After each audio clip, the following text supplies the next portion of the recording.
Les Chic International, soyez les bienvenus. Les mers chaudes des Caraïbes, un retour en force de la doctrine Monroe avec les derniers événements au Venezuela. Le dessein, restaurer la domination américaine et contrecarrer les pions d'autres puissances bien établies dans la région. Et le plan dicté par la Maison-Blanche suit méthodiquement son sillon, à en croire les droites locales ayant gagné les présidentielles ou ayant gagné du terrain politique. La gauche au pouvoir a toujours été mal vue des fenêtres de la Maison-Blanche en 1973 lors du coup d'État de Pinochet au Chili. Pourtant, Allende a été démocratiquement élu 3 ans auparavant. Un coup d'État soutenu par Washington, on le rappelle. Henry Kissinger, un des architectes justement de ce coup d'État, avait justifié « Je ne vois pas pourquoi nous devrions laisser un pays devenir marxiste simplement parce que sa population est irresponsable ». 50 ans plus tard, Donald Trump se félicite de la victoire de la droite dure chilienne il y a quelques jours ou des opérations de bombardement contre Caracas. Dès sa campagne présidentielle, le futur président Trump a annoncé avoir jeté son dévolu sur le sud du continent. Pour quel objectif? On en parle et c'est tout de suite.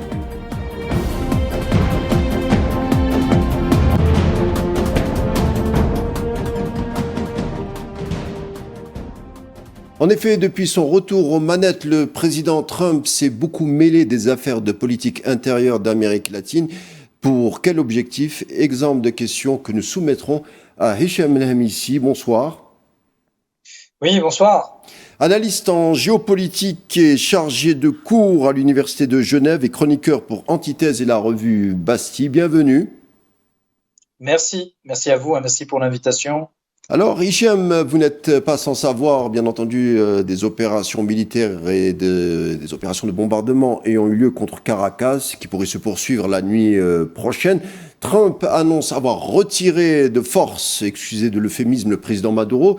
Alors, de prime abord, comment avez-vous reçu cette nouvelle ou ces nouvelles? Faut le dire, l'année 2026 commence dans une sorte de climat international particulier.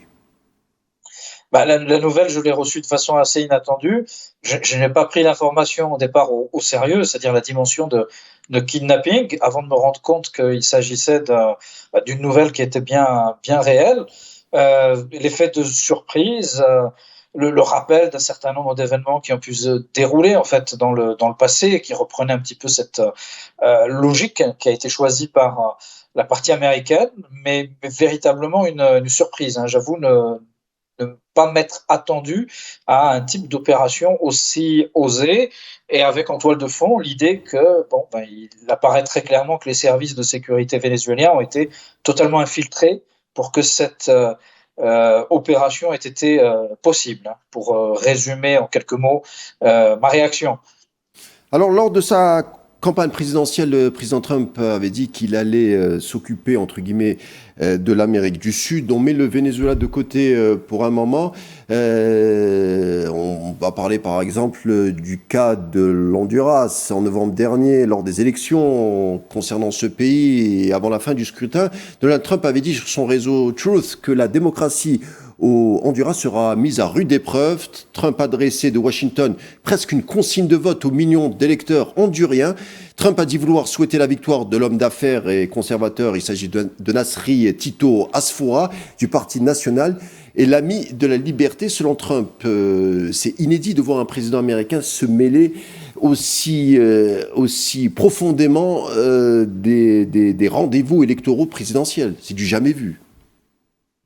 Alors, du jamais vu, oui et non, puisqu'on a vu à l'échelle de l'Union européenne exactement les mêmes scénarios se dérouler, alors peut-être avec une dimension moins violente ou moins agressive, par exemple en Moldavie ou en Roumanie, où le résultat des élections tel qu'il a été proclamé ne correspond absolument pas au résultat réel au niveau des observateurs indépendants qui étaient présents sur place. On a simplement aujourd'hui une réorientation des États-Unis qui renoue en fait avec sa vieille politique d'interventionnisme en Amérique du Sud, une politique qui avait été très fortement rejetée par les sociétés civiles d'Amérique latine, mais qui aujourd'hui revient en force et qui fait en sorte que les États-Unis considèrent maintenant toute l'intégralité de l'Amérique latine comme relevant du précaré en fait des États-Unis, à un moment en plus qui est un moment particulièrement charnière, si je puis dire, puisque l'Amérique latine, sur ces 2 dernières décennies, eh bien, a transformé ses orientations économiques, ses orientations stratégiques, puisque par exemple, un acteur comme la Chine est devenu le premier partenaire économique de l'ensemble des États d'Amérique latine, hein, l'Argentine compris d'ailleurs. Et c'est ça qui est intéressant, c'est de voir que les États-Unis en fait réagissent avec beaucoup de retard, alors que d'autres acteurs, notamment les États-Unis, ont pris les devants et cherchent à réinstaurer une espèce d'ordre impérial sur l'ensemble de l'Amérique latine au prix d'opérations et de politiques qui, à mon avis, sur le terme, risquent d'être très problématiques pour Washington. On reste en Honduras, c'est un pays dont on n'a pas l'habitude de parler. Pourtant, la menace Trump s'est faite très serrée lors du scrutin des présidentielles en novembre. Alors, Honduras, c'est 90 000 habitants qui étaient titulaires d'un compte bancaire national et qui recevaient des fonds de leurs parents de l'étranger, surtout aux États-Unis. C'est 90 000 habitants qui ont reçu, à la veille du scrutin, c'était fin novembre, un message disant que si la candidate de gauche, il s'agit de Madame Xiomara Castro, était élue, eh bien, ils ne recevraient plus leur remesas, c'est la devise du pays. En fait, leurs fonds seraient gelés s'ils votaient pour la mauvaise personne, à savoir la candidate de gauche. Il faut savoir qu'au Honduras, un quart du PIB provient de la diaspora. Le 1er décembre, c'est le candidat Trump c'est le champion du candidat de Trump qui remporte les élections, ce que les autres candidats au Honduras n'ont pas reconnu. D'ailleurs, ce type d'ingérence n'a suscité aucune condamnation des chancelleries occidentales, si promptes, elles, de parler d'infiltration russe, par exemple.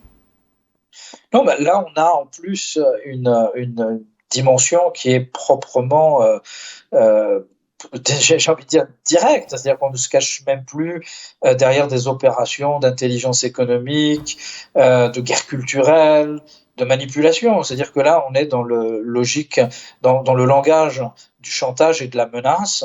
Et manifestement, ça traduit très clairement le fait que du point de vue de la nouvelle administration américaine, donc l'administration Trump, on n'a plus de complexe. C'est-à-dire que toutes les barrières sont tombées. C'est-à-dire qu'on n'assume même plus le fait de devoir essayer de soigner les formes. C'est-à-dire que les États-Unis assument maintenant directement un retour à l'ordre tel qu'il existait dans les années 60, les années 70, jusqu'aux années 80, avec toutes les opérations de la CIA, les assassinats ciblés à l'encontre des intellectuels, les attaques en direction de régimes qui ont été démocratiquement élus ou soutenus de façon importante par leur population.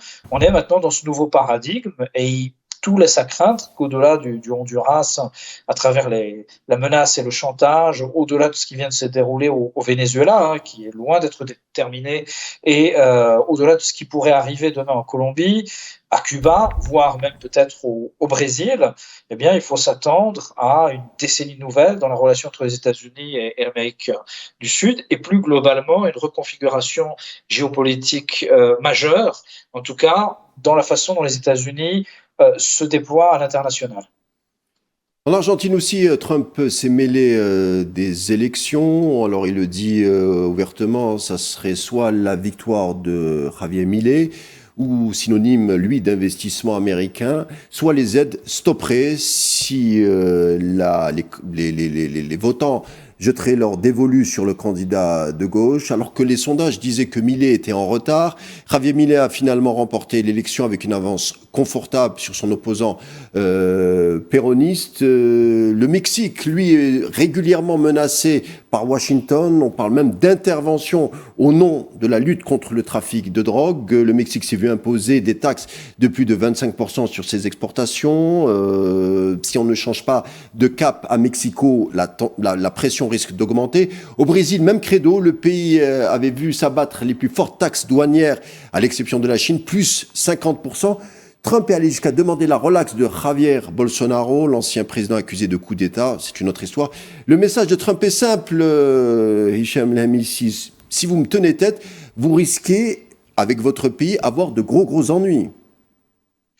Alors, le message, il est simple, mais en même temps, il est dangereux pour les États-Unis, parce qu'en fait, les États-Unis, à travers cette politique d'agression, cette politique militariste, cette politique sauvage, en quelque sorte, on a vraiment affaire à des actes de sauvagerie internationale, il ne faut pas avoir peur de le dire, avec vraiment une destruction méticuleuse de tout ce qui a fait le cadre du droit international, mais de façon absolument scandaleuse, eh bien, très clairement, les États-Unis se tirent également une balle dans le pied, parce qu'ils envoient un message qui est certes celui de la menace, mais en même temps, ils poussent un certain nombre d'États qui ont déjà pris leur distance avec les États-Unis à les prendre encore plus, en ce sens où on considère maintenant les États-Unis comme un acteur particulièrement dangereux, capable de s'attaquer directement à l'intégrité de chefs d'État de pays souverains. Et c'est là que ça devient problématique, parce que cette menace, elle était possible dans les années 60 et 70 parce que les États-Unis avaient quartier libre, entre guillemets, notamment en Amérique latine, mais c'est plus le cas aujourd'hui. Du point de vue économique, ce qu'il faut regarder, c'est que la Chine est beaucoup plus présente et a beaucoup plus de leviers que les États-Unis. Même le cas de l'Argentine de Milei est très intéressant, parce que l'Argentine s'est retirée des BRICS, se rapproche tant bien que mal des États-Unis, mais les États-Unis, en réalité, n'ont pas les moyens de leur politique. C'est-à-dire qu'ils peuvent investir en Amérique du Sud, mais ils n'ont pas les moyens de la Chine. Vous avez parlé... Les États-Unis, c'est un pays qui est...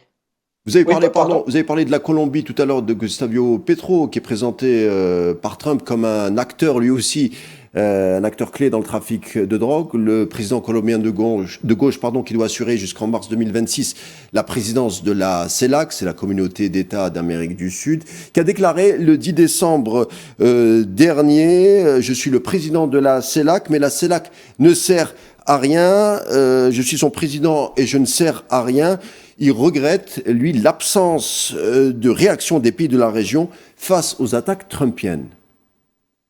Alors oui, alors si on revient sur les déclarations du président colombien, elles mettent surtout en avant le fait qu'il regrette une position qui ne soit pas suffisamment solidaire, qui ait fait front. Et effectivement, là-dessus, je pense qu'il y a un certain nombre d'interrogations qui peuvent être apportées, mais qui dépassent le cadre de l'Amérique du Sud pour aller beaucoup plus loin, pour parler plus globalement des pays des BRICS. Aujourd'hui, les BRICS sont confrontés à un grand dilemme, c'est-à-dire que si les BRICS ne réagissent pas, si la Russie n'a pas forcément les moyens d'intervenir en Amérique latine, mais si la Chine n'intervient pas de façon beaucoup plus visible et beaucoup plus forte, alors le projet des BRICS ne risque pas non pas d'être remis en question, mais risque de prendre un coup dans l'aile, en quelque sorte, en ce sens où un pays qui était relativement proche de ce qu'on appelle le Sud global a été en quelque sorte plus ou moins abandonné, et on attend en fait une réaction qui soit une réaction beaucoup plus forte. D'autant plus qu'il faut mettre en parallèle une chose, c'est que cet acte de piraterie internationale qui a été mené au Venezuela, cette agression gratuite, je ne dirais pas jamais vue, parce que la France a fait la même chose en 2011 en Côte d'Ivoire avec l'ancien président Gbagbo, et on a vu d'autres opérations du genre dans d'autres pays, alors peut-être dans des cadres moins spectaculaires. Mais ce qu'il faut regarder et mettre en évidence est le fait que nous avions eu un émissaire de la diplomatie chinoise qui a rencontré Maduro, l'envoyé spécial de la présidence chinoise qui a rencontré Maduro 24 heures avant cet acte de kidnapping, avec lequel un certain nombre de signatures, de partenariats ont été mis en avant. Et donc, du coup, c'est quelque part la Chine qui reçoit, entre guillemets, un camouflet diplomatique avec le message qui est de dire que ces pays aujourd'hui qui se présentent comme des outsiders ou en réalité des alternatives aux États-Unis, des pays qui sont plus puissants économiquement, la Chine et même militairement en réalité, bien qu'on n'en ait pas forcément conscience de tous les éléments dans les comparaisons que l'on fait, bien sont obligés de réagir et leur réaction va être scruter de façon particulière. Mais en même temps, c'est une situation qui est très compliquée.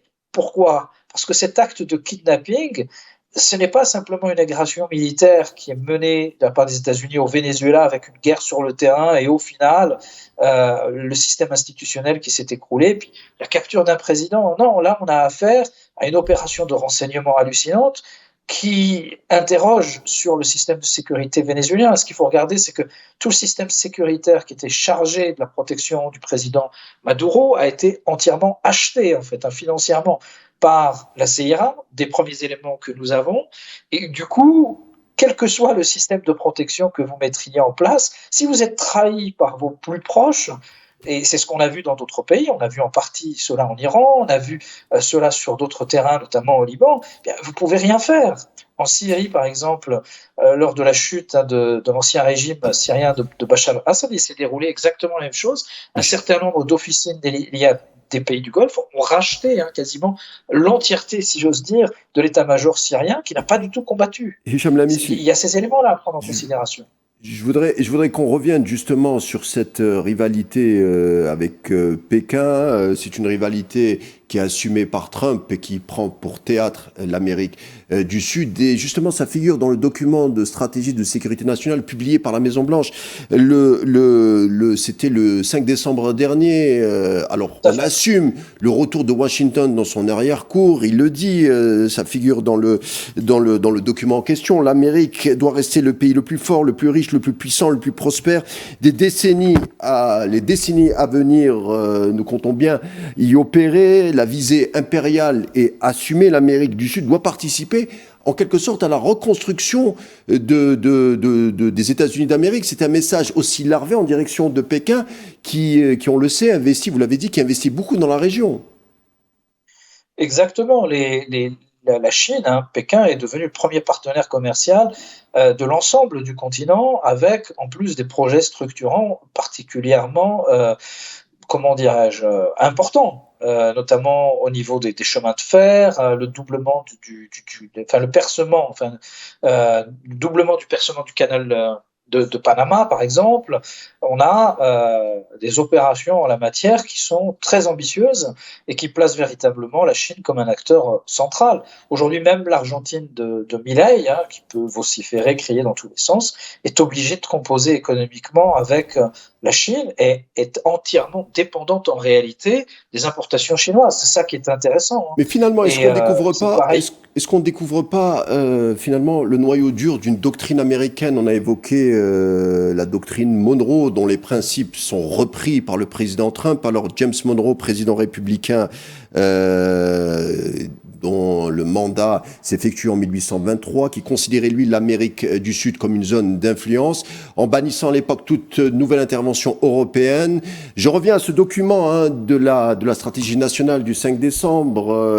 On y lit justement cette doctrine Monroe. On parle de restaurer la prééminence américaine dans l'hémisphère occidental et de protéger le territoire national. L'accès à des zones géographiquement clés dans toute la région sera protégé. Nous empêcherons la concurrence non hémisphérique de positionner des forces ou d'autres capacités menaçantes ou de posséder ou contrôler des actifs stratégiquement vitaux dans notre hémisphère.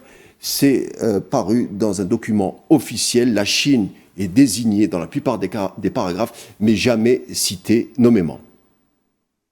Alors, la Chine est considérée comme le grand rival systémique des États-Unis. Ça, c'est une évidence.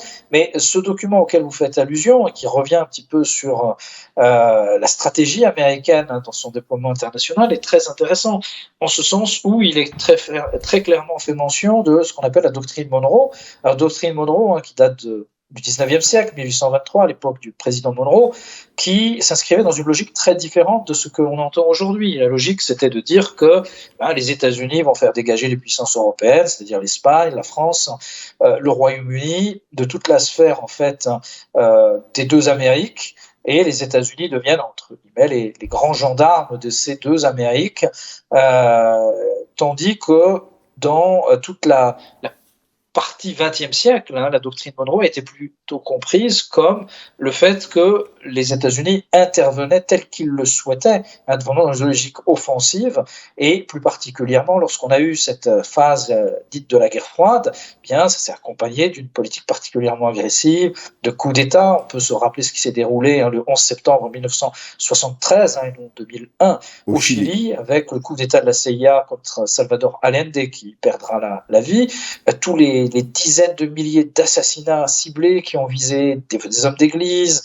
des politiques, parfois des artistes, des intellectuels, et qui ont vraiment laminé l'Amérique du Sud pour empêcher l'émergence particulièrement forte des idéaux socialistes à cette époque donnée. Et aujourd'hui, en fait, les États-Unis disent vouloir renouer en fait avec cette politique, avec l'idée que très clairement, ils affirment l'Amérique latine, l'Amérique du Sud comme la chasse gardée exclusive des États-Unis. Mais en même temps, on peut l'interpréter d'une autre façon, c'est que si on inscrit cette logique dans une vision du monde qui est bâtie un petit peu sur une question de zone d'influence, donc les États-Unis s'inscriraient dans une zone d'influence sur laquelle ils auraient la main mise sur l'Europe, tout en la lâchant d'une certaine partie, ce document est d'ailleurs très intéressant, en considérant que l'Amérique latine est la chasse gardée des États-Unis, on peut considérer aussi peut-être que c'est une porte ouverte pour que la Chine rétablisse son unité nationale à travers la récupération de Taïwan, parce qu'indirectement, du point de vue Pékin, on peut peut-être interpréter les choses de cette façon, avec un message envoyé par les États-Unis qui est de dire on intervient au Venezuela, c'est notre chasse gardée, vous n'avez plus rien à y faire. Mais de l'autre côté, les Chinois peuvent rétorquer en disant on rétablit notre unité nationale à travers la réunion de la Chine continentale et de la Chine insulaire. Alors justement, on devrait l'appeler, pour être plus précis, la doctrine Monroe-Roosevelt, parce que Roosevelt l'a modernisée d'une certaine manière. Je reste sur le sujet de la rivalité Pékin-Washington sur l'Amérique du Sud. Alors, Washington se repose sur de nombreux dirigeants dans la zone, des alliés de Trump dans la région. La liste est un peu longue, pardonnez-moi, mais c'est important de les citer pour voir cet écueil, cet escarcelle américain au sein de cette zone. Alors on a Milei, bien entendu, en Argentine, on a Rodrigo Paz en Bolivie, le Chili avec Cas qui vient d'être élu, le Costa Rica avec Rodrigo Chavez, le Salvador représenté par Nayib Bukele, l'Équateur c'est Daniel Noboa, le Honduras avec Asfoura, le Guatemala avec Bernardo Arevalso, le Panama avec José Raúl Molino, la République dominicaine avec Luis Abinader. Toutes ces nations sont gouvernées par des dirigeants conservateurs, parfois d'extrême droite, ou dépendant directement de Washington, et tous assument et répondent aux exigences de Washington. Alors oui, on a affaire à une petite bande, entre guillemets, de dirigeants pro-américains, pro-occidentaux, très souvent liés à des mouvances locales de l'extrême droite, enfin d'une droite dure, comme vous le mentionnez, qui constituent un petit peu un contre-feu ou un contrepoids à la dominance en fait de la gauche en Amérique latine, mais cet ensemble est à relativiser, en ce sens où tous ces dirigeants, en réalité, ne jouissent pas, peut-être en dehors de Bukele dans son pays, d'une grande popularité, et s'inscrivent plutôt dans des logiques qui sont particulièrement clivées. C'est-à-dire que tous les pays que l'on vient de citer, ce sont des pays qui sont en réalité au bord de la guerre civile, tout simplement parce que les politiques qui sont menées sont des politiques qui sont particulièrement dures, avec des coupes sociales très importantes, et que les pays dont on parle, les pays d'Amérique du Sud aujourd'hui, n'ont toujours pas réglé cette question qui est celle de la cohésion sociale et économique. Et c'est pour ça que lorsqu'on parle du Venezuela et que l'on considère que l'on va vers un scénario de régime change tranquille, très honnêtement, je suis assez dubitatif et circonspect. Moi, je considère qu'on se dirige plutôt vers des scénarios de guerre civile, avec des sociétés particulièrement clivées, qui sont marquées par des oppositions liées au statut social, au statut économique, mais aussi liées à la dimension raciale. L'Amérique du Sud, plus vous êtes noir, plus vous êtes pauvre. Plus vous êtes blanc, plus vous êtes riche. Il y a cet élément à prendre en considération, et c'est pas quelque chose qui va être effacé, entre guillemets, d'un coup de baguette magique comme cela. Et c'est pour cela que les gauches en Amérique latine avaient réussi à s'imposer aussi fortement. Et en réalité, leur échec relatif, il est lié en fait à des sanctions économiques, à la guerre économique.